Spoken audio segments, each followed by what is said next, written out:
Assalamualaikum warahmatullahi wabarakatuh. Saya Vicky Famsyah, NIM 20410100708. Di sini saya akan menjelaskan sedikit tentang strategi pembelajaran. Kata strategi berasal dari dua akar Yunani kuno, yaitu stratos yang berarti banyak atau tersebar, dan kata satunya yang berarti untuk memimpin atau kita mungkin mengatakan untuk menyatukan. Jadi, strategi adalah berbagai jenis gaya rencana yang digunakan guru untuk mencapai tujuan bersama.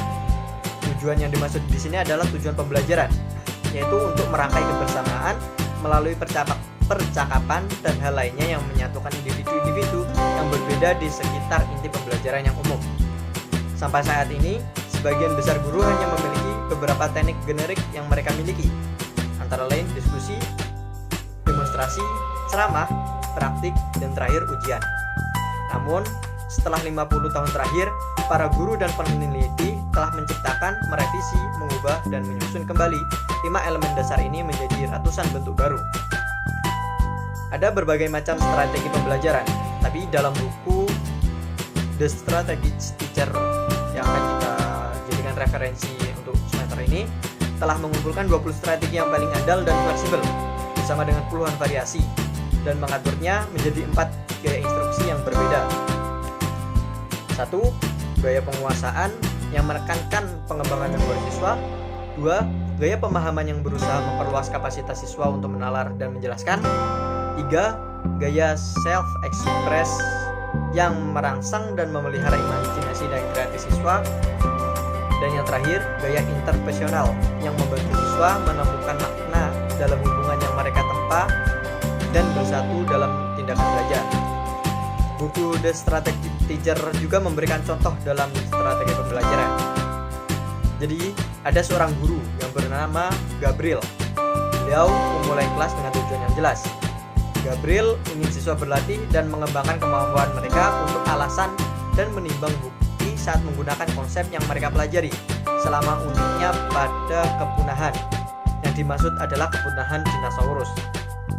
Gabriel menggunakan strategi misteri untuk proses pembelajarannya dengan struktur yang membantunya merumuskan misterinya, mengembangkan serangkaian pertanyaan panduan, dan merancang 20 petunjuk yang terkait dengan kepunahan dinosaurus.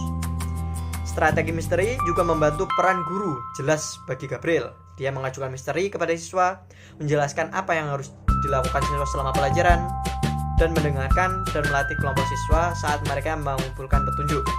Peran siswa juga menjadi jelas. Mereka menjadi detektif yang dituduh mempelajari petunjuk, menimbang bukti, dan membentuk, menguji, dan merevisi penjelasan mereka tentang bagaimana dan mengapa binatang besar dan eksotis planet lenyap dari bumi. Itulah salah satu contoh strategi pembelajaran. Dan selanjutnya akan dijelaskan kepada teman saya. Bagaimana strategi pengajaran sama tetapi berbeda? Jadi, semua strategi pengajaran serupa dalam komitmen universal mereka terhadap struktur, keterlibatan, tujuan, dan jawaban. Apa yang membuat strategi pengajaran yang berbeda adalah gaya mereka. Perbedaan dalam tujuan, struktur, peran, sarana, memotivasi, dan melibatkan peserta didik. Yang selanjutnya adalah mengapa setiap kelas membutuhkan strategi pengajaran. Adapun beberapa keuntungannya yaitu 1. Strategi adalah alat untuk merancang pembelajaran menjadi mudah. Yang kedua, strategi membuat pengajaran yang dikelola oleh pendidik sebagai motivasi bagi siswa. Yang ketiga, strategi menyediakan alat yang diperlukan untuk keperluan pengajaran agar kelas tersebut menjadi hidup. Yang keempat, dalam membuat strategi yang tepat dapat membangun keterampilan yang dibutuhkan ke depannya.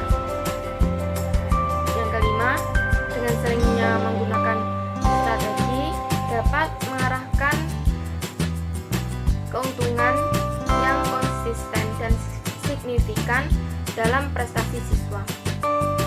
Dan yang terakhir, strategi membangun berbagai jenis pengetahuan. Baiklah, saya Saya Sylvia Rizkiah, NIM 20510107006 akan melanjutkan presentasi yang selanjutnya tentang bagaimana kita bisa mendapatkan hasil maksimal dari pengajaran strategis. Bagaimana cara kita untuk mendapatkan hasil maksimal dari pengajaran strategis? Perlu kita terapkan 4 poin penting ini. Yang pertama yaitu terapkan pendekatan 4S untuk mengajar. Maksudnya 4S di sini yaitu tentang standar, siswa, situasi, dan strategi. Dalam hal ini, kita jadikan siswa sama pentingnya dengan standar dengan memperjelas pembelajaran, situasi, dan memilih strategi yang paling sesuai dengan situasi dan motivasi untuk menghargai siswa. Dan yang kedua yaitu sebutkan strategi itu.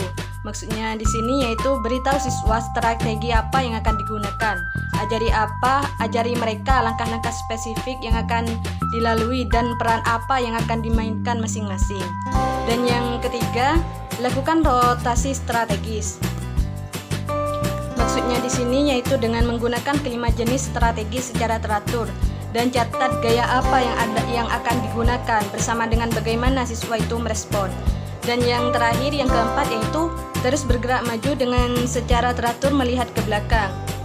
Maksudnya di sini yaitu cobalah untuk tidak menggunakan strategi tanpa hemat setidaknya beberapa menit untuk membantu siswa untuk merenungkan proses pembelajaran. Bagaimana hal itu mempengaruhi pendekatan mereka untuk belajar, hambatan apa yang mereka hadapi, lalu bagaimana mereka mengatasi hambatan-hambatan itu, dan bagaimana mereka bisa meningkatkan kinerja mereka lain kali. Pengajaran strategis selalu melibatkan membantu siswa merenungkan di mana mereka berada dan menilai kualitas dan kedalaman pembelajaran mereka saat ini. Sekian dari presentasi saya, terima kasih. Wassalamualaikum warahmatullahi wabarakatuh.